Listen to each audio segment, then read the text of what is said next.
Hello, hello, je suis ravie de vous retrouver pour cette guidance Oracle Astro des Verseaux et Ascendant Verseau pour le mois de juillet 2025. Le soleil en Cancer est positionné dans votre maison 6. C'est la maison du travail, de la santé, des obligations quotidiennes, des obligations que vous pouvez avoir pour une personne âgée, pour un enfant. Voilà, toutes vos obligations, nos routines quotidiennes. Le soleil dans cette maison va vous amener à prendre soin de vous, à chercher plus de sécurité, plus de douceur dans votre vie, plus de mieux-être. Et vous avez Jupiter qui s'est installé dans cette maison. Ce qu'il va falloir faire attention, c'est par exemple à vos excès alimentaires. Jupiter va accentuer les choses, donc c'est vrai que vous allez être en quête d'un mieux-être, de chouchouter votre foyer, par exemple, de le sécuriser. Peut-être, pourquoi pas, d'acheter un bien immobilier pour se sentir en famille ou parce que vous voulez, par exemple, un bébé. Et donc, vous allez acheter quelque chose de plus grand en prévision de. D'autant plus que les Verseaux ont un côté très visionnaire. Donc, Jupiter va s'installer dans cette maison 6. Il est déjà installé, je dis des bêtises. Et il va vous apporter aussi un accroissement de travail. Alors, si vous êtes à votre compte, c'est plutôt très bon signe. Si vous êtes employé, il faut espérer que, et Jupiter en Cancer est plutôt très positif à ce niveau-là, au niveau des bénédictions, c'est vrai que vous pourriez avoir une augmentation de salaire, un accroissement de vos revenus. En tout cas, on va travailler dur dans ce sens. Au niveau de la santé, c'est vrai que vous ferez quand même absolument tout pour pour vous guérir, pour vous soigner, et pour être en très bonne santé. Lorsque le soleil va passer en Lion, il va se positionner dans votre maison 7. C'est la maison du couple, des associations, des contrats, de la justice, des procédures juridiques que vous pourriez avoir. Donc ce soleil va mettre en lumière tous ces domaines et il va rejoindre Mercure qui est déjà positionné en Lion, qui lui va être sur le mois de juillet entre 5 degrés et 15 degrés, donc il va toucher le premier décan et le deuxième décan, mais il va être rétrograde à partir du 19 juillet. Il faudra que vous fassiez très attention sur tout ce que vous allez faire au niveau juridique, au niveau contractuel, commercial surtout. Donc à partir du 19 juillet, il serait bien de mettre en pause toutes vos négociations et tout ce que vous voudriez signer. Mars est en Vierge, dans votre maison 8, il va accentuer, par exemple, votre libido. C'est un moment où, effectivement, vous aurez beaucoup d'envie. Mars en maison 8, en Vierge, va aussi tourner vos actions sur tout ce qui est financier. Peut-être êtes-vous dans une phase où vous allez regarder vos finances. C'est pas peu dire, parce que les Verseaux sont souvent des gens dépensiers. Ils ont du mal à se réguler, peut-être comme tous les signes d'air, d'ailleurs, qui ont cette légèreté, qui aiment dépenser, qui aiment bien vivre, c'est pas une tare, mais malgré tout, qui ont du mal à réajuster leurs finances et à ne pas dépenser. Et donc, Mars en Vierge va vous amener à être beaucoup plus dans le détail, à réajuster le tir, et donc vous allez certainement être dans une phase où vous allez vouloir payer certaines dettes. Pluton est dans votre signe, tout le monde le sait, il est parti pour un bon bout de temps. Là actuellement il est entre 3 degrés et 2 degrés parce qu'il est rétrograde, donc il commence le mois à 3 degrés, mais il va vite aller à 2 degrés. Et donc, il va amener une transformation profonde de votre personnalité, de votre physique, de votre apparence. Alors, attention, dites-vous que quand on vit ce genre de transformation, alors effectivement, jusqu'à présent, Pluton était positionné en Capricorne. Quand il était en Capricorne, il était dans votre maison 12 et il a amené quand même chez vous peut-être des épreuves, des choses assez lourdes qui vous ont poussé à aller au plus profond de vous-même, c'est-à-dire à flirter avec vos démons, à être face à vos failles et à enclencher, alors peut-être pas pour tout le monde, en tout cas une vraie psychanalyse en profondeur, ce qui amène aujourd'hui cette renaissance. Alors pour certains, vous allez continuer dans les épreuves et faire ce travail de transformation. En tout cas, ce Pluton va vous amener à faire sortir la meilleure version de vous-même. En tout cas, je l'espère pour vous. Parce que de toute façon, vous allez en passer par là. Nous avons le Gémeaux qui est un signe ami pour vous, qui est en Vierge. Nous avons n'importe quoi. Pardon. Je suis un peu fatiguée. Il est tôt. Alors, nous avons donc le Gémeaux qui est dans votre maison 5, qui est la maison des amours, des plaisirs, des enfants, de la procréation, de la créativité. Et nous avons Vénus qui est en Gémeaux dans cette maison 5. Donc, c'est une période où vous allez aimer flirter, rencontrer du monde. Et ça, c'est à partir du 4 juillet. Et nous avons Uranus qui, lui aussi, va rentrer dans ce signe du Gémeaux qui est un signe ami. Il est parti pour 7 ans. Alors attention, il va rester quelques mois parce qu'il va revenir à un moment donné dans le Taureau, ce qui est beaucoup moins sympathique pour vous, mais momentanément, puisqu'ensuite il va s'installer définitivement pour 7 ans dans le signe du Gémeaux. Donc là, pour le moment, il arrive à 0 degré, entre le 7 et le 8. En fait, il commence le 8... pratiquement à minuit, ou en tout cas il est juste avant minuit, le 7, il est rentré en Gémeaux. Donc on va dire le 8.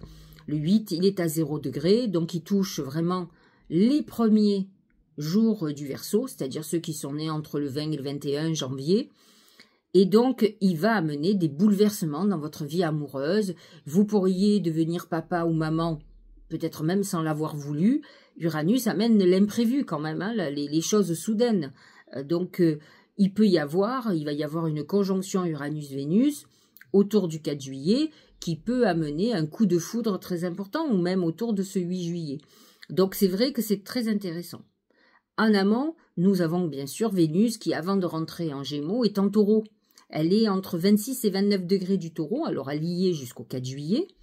Et donc, elle va faire une conjonction, elle aussi, à Uranus-Vénus, donc qui amène peut-être un coup de cœur très important, peut-être un moment où on va être papa ou maman, parce que effectivement, le Taureau est dans votre maison 4. Alors, il est en désharmonie avec votre signe, hein.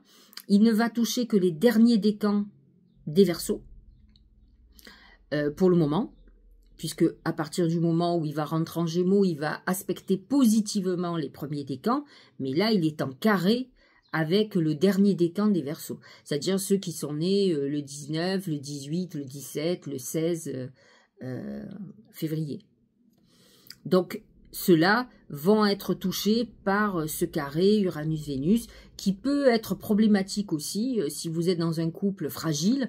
C'est vrai qu'il peut y avoir un éclatement de votre relation, donc ceux qui sont du dernier décan vont être touchés par peut-être une crise très importante qui était certainement latente, hein, tout n'arrive pas comme ça sans crier gare, et qui peut amener une séparation, et même derrière une nouvelle rencontre, un coup de cœur qui pourrait ressurgir pour vous.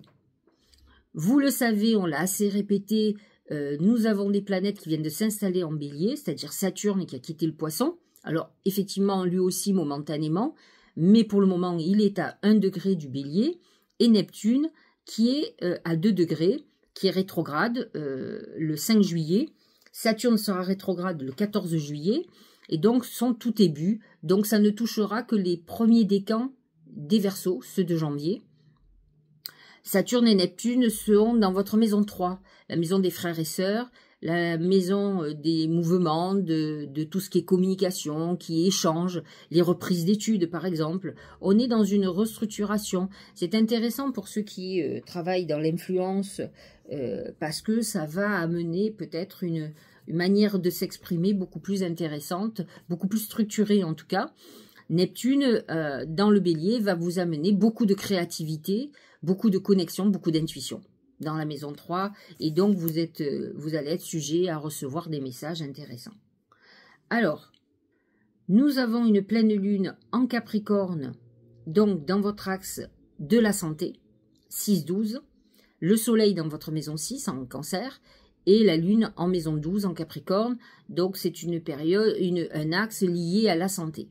Donc, à vous de voir ce qui se passe au niveau de votre santé, ce que la Lune a besoin de vous montrer pour que vous en preniez compte, bien entendu. Hein. Le ciel est là pour nous avertir, pour nous guider, et donc pas pour nous faire du mal.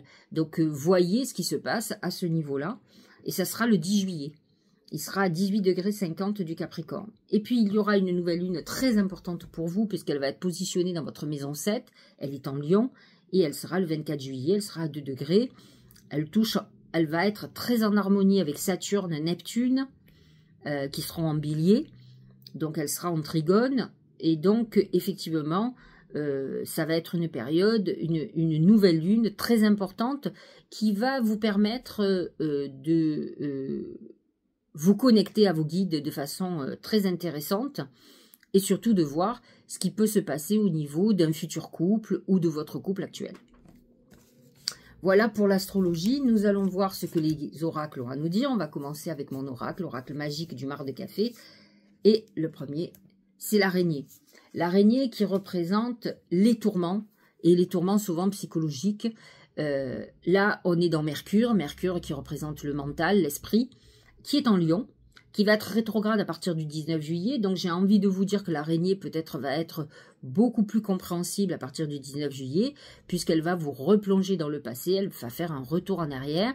C'est des moments où vous devez être dans une réflexion très importante, et ça peut être complètement lié, par exemple, au couple, ou une problématique que vous avez avec un associé, un collaborateur, un patron, quelqu'un avec qui vous travaillez, ou avec une procédure juridique. Donc c'est vrai que l'araignée amène ce côté un peu perturbé psychologiquement, avec beaucoup où on gamberge beaucoup, on dort mal, on n'est pas bien. Donc c'est un mois quand même de réflexion très importante et de travail psychologique très fort. N'oublions pas non plus que Pluton est dans votre maison 1, donc elle est dans votre signe, et qu'il peut amener justement tout ce travail psychologique en profondeur qui fait que vous allez flirter avec vos démons et retourner dans le passé parfois, et des passés douloureux ne plaît à personne. Mais par contre, c'est indispensable pour pouvoir s'en libérer, parce que la prise de conscience, en fait, c'est ça le travail chez les psys, c'est la prise de conscience qui va vous permettre de vous libérer de ce qui vous perturbe. Au niveau du travail et de l'argent, c'est le chameau. Le chameau, c'est le mouvement. C'est même dans une période difficile, vous n'allez pas arrêter d'évoluer, d'avancer sur vos projets. Peut-être vous allez être en déplacement, vous pouvez avoir un rapport aussi avec les transports, quel qu'il soit, hein, travailler à l'aéroport, travailler sur les ports, avec les bateaux, être taxi par exemple, diriger un bus, etc. etc. Si vous faites partie de ces gens-là et que vous êtes Verseau ou ascendant Verseau, vous serez très touché par le chameau, qui peut vous amener à réfléchir sur votre activité, savoir si vous voulez continuer ou arrêter, voire aussi demander une augmentation. On n'est pas dans une période facile, mais n'empêche qu'on continue à avancer de façon vers un but, hein, sans se laisser... on sait que c'est dur, mais on sait qu'on doit continuer à avancer, on courbe l'échine et on avance vers cet objectif. Donc ça, c'est plutôt très sympathique. Au niveau sentimental, c'est la tortue. La tortue peut vous amener un changement de lieu de vie, un déménagement. Ça peut être un moment de difficulté au niveau du foyer, donc des conflits, des problématiques dans l'habitation, enfin en tout cas dans le foyer, dans le couple. Et donc, on peut être dans une période d'épreuve. Alors pour certains, on a vécu une rupture amoureuse et on est dans une période d'introspection difficile, où pour le moment on est seul. On peut vivre des aventures, mais psychologiquement, on est éprouvé. On peut être dans une dépression même. Donc amoureusement, ça peut ne pas être le top. Ça va aller beaucoup mieux à partir du 4 juillet, lorsque le Vénus va rentrer dans la maison 5, et même Uranus, hein, qui va s'installer dans cette maison 5, qui peut amener des bouleversements inattendus, mais qui vont égayer votre vie, hein, de toute façon. Mais bon, donc la tortue vous amène quand même à des épreuves très psychologiques, des épreuves, une situation qui est un peu bloquée, même si on est dans un couple, on est dans une situation nouée d'épreuves, où on n'est pas heureux, on est plutôt en introspection, en enfermement, mais n'empêche que ça n'avance pas. On vit cette épreuve et cette lenteur au niveau sentimental. Au niveau santé, c'est les mains. Alors les mains, ça représente plein de choses. Ça représente tous les problèmes au niveau des mains, des membres, bras, etc., épaules, donc tout ce qui peut être arthrose, opération du canal carpien, des choses comme ça. Mais c'est aussi un moment où on retrouve la santé. Hein, c'est des moments où finalement tout va beaucoup mieux. Donc c'est pas obligatoirement, vous n'êtes pas du tout dans une période hyper difficile, mais c'est vrai que Jupiter, qui est quand même un grand protecteur, qui est positionné dans votre maison 6 en Cancer, va vous amener à vous occuper de vous et surtout à régler ce qui ne va pas chez vous au niveau santé. Donc c'est plutôt ça. Les mains vont être celles qui vont vous apporter le côté je me soigne et je retrouve ma santé. Ça peut être un moment où effectivement on trouve par exemple le bon médicament qu'on ne trouvait pas par exemple. Hein, on est dans cette phase plutôt d'issue très positive malgré qu'on puisse encore avoir des soucis de santé. J'ai demandé à mes guides comment la chance allait se manifester et regardez, c'est la bougie. La bougie représente les prières. Donc vous êtes dans une période où vous pouvez complètement prier et surtout vous connecter à vos guides. Parce que la prière vous connecte à vos défunts, à nos guides, à nos anges gardiens. Et c'est vrai que c'est le moment de les solliciter. On nous dit qu'effectivement, on aura une lueur d'espoir ou une fulgurance, ce qui fait qu'on aura une vision de ce qu'il faut faire, de où il faut aller. On va être guidé. Et c'est ça, cette chance. De toute façon, l'intuition et la connexion à nos défunts, à nos guides, est une chance. Il ne faut pas l'oublier, c'est un outil très important pour ne pas se perdre dans les méandres de la vie. Au niveau du Tao, c'est le retour. Le retour, ça me fait penser beaucoup aux mains aussi. Le retour, c'est début d'un nouveau cycle. Alors, c'est sûr qu'avec Pluton qui est sur votre maison 1, effectivement, on démarre une nouvelle époque de votre vie. Hein. Il est parti pour quasiment 20 ans, donc Pluton, à être dans votre signe, il va faire tout le Verseau. Donc là, pour le moment, il est positionné sur ceux de janvier. Et donc, il travaille, il amène son travail de transformation profonde pour ceux de janvier, qui vont avoir une transformation de vie. Si vous êtes célibataire, vous allez rencontrer la personne, l'homme de votre vie ou la femme de votre vie, vous allez faire des enfants, enfin, c'est une transformation profonde de vie si vous êtes une grande célibataire. Rythme approprié, régénération, caractère inévitable, amélioration constante, c'est Pluton. C'est Pluton qui vous amène cette transformation importante. Ça concerne beaucoup plus les premiers décans, mais sachez-le, vous pouvez avoir des planètes entre 3 et 2 degrés dans votre thème astral qui est en Verseau et qui va amener des transformations dans le thème où se trouve le Verseau, par exemple. Mais beaucoup de Verseaux sentent cette transformation, même s'ils ne sont pas de janvier. La logique. Envisagez votre difficulté sous un nouvel angle, irrationnel cette fois, et la solution apparaîtra. Ce que vous dit cet oracle, c'est que on ne peut pas être que pragmatique et que logique. La vie n'est pas toujours logique. Elle l'est parfois, mais elle ne l'est pas toujours. Et effectivement, seule l'intuition est la bonne boussole, puisqu'elle va vous montrer des choses qui peuvent être complètement impossibles. C'est ce que je vis au quotidien quand je fais de la voyance. Nombre de personnes me disent, mais ce que vous dites, c'est pas possible. Alors, c'est pas possible aujourd'hui, au moment où je le dis. Mais dites-vous que dans votre vie, il va se mettre en place un certain nombre de choses qui vont faire qu'à un moment donné, dans 6 mois, dans 1 mois, dans 10 ans, pas dans 10 ans, parce que je ne vois pas sur 10 ans, mais dans les 2 ans, vous allez comprendre complètement ce que je vous ai dit aujourd'hui. Et c'est ça l'intuition. Moi, je parle de voyance, mais l'intuition est les prémices de la voyance. C'est juste que ce sont des ressentis et qu'on n'a pas obligatoirement les flashs pour nous montrer ce qui va exactement se passer.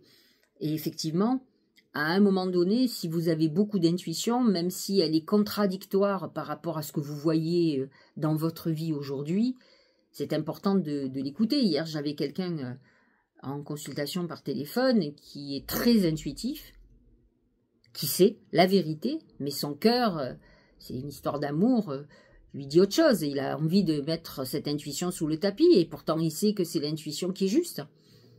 Donc il va perdre certainement un peu de temps, mais à un moment donné, l'intuition aura raison, puisque de toute façon, l'aboutissement sera ce que l'intuition lui a dit et l'a averti. Donc il est très important qu'à un moment donné, on soit conscient de la chance que l'on a d'avoir de l'intuition. Regardez, La confiance absolue. C'est un peu ça. Au cœur de toutes vos expériences, la confiance a pris racine, alors tout est possible. En fait, moi je parle beaucoup. Alors c'est très bien d'avoir confiance en soi. Ceux qui ont confiance en eux, d'abord ce sont souvent des gens chanceux, déjà, et que la vie leur a donné beaucoup, et qui ont, j'espère pour eux, qui ont été remplis de gratitude vis-à-vis de la vie. Mais la confiance, c'est d'abord avoir la confiance en la destinée, en sa destinée, en l'univers, en Dieu, en ce qui nous prépare. Quand vous avez confiance, que vous avez la foi, tout est possible.